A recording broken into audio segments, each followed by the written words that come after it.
నోటితో పోచుకోలు కబుర్లు చెప్పి వ్యక్తిగతంగా కుటుంబాలను బాగు చేసుకునే రాజకీయం మోడీకి చేత కాదు, బీజేపీ ప్రభుత్వానికి చేత కాదు, ఎన్డీఏ ప్రభుత్వానికి చేత కాదు.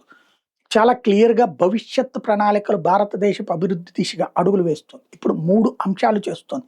సముద్ర మథనం ఒకటి. సముద్రాన్ని మదించి ఆయిల్ ఎక్కడ దొరుకుతది, గ్యాస్ ఎక్కడ దొరుకుతది.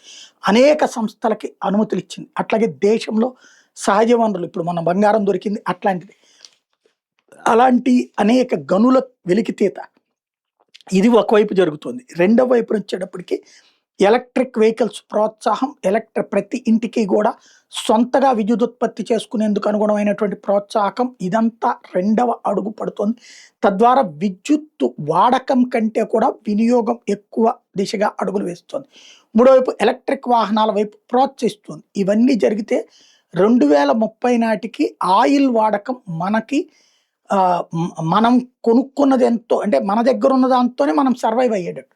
ఇతర దేశాల మీద ఆధారపడే పరిస్థితి లేకపోతే మన విదేశీ మారక ద్రవ్యం మిగులుతుంది. అదే సందర్భంలో విదేశాల మీద ఆధారపడటం తగ్గుతుందన్నటువంటిది మోడీ సర్కార్ తీసుకుంటున్నటువంటి నిర్ణయం.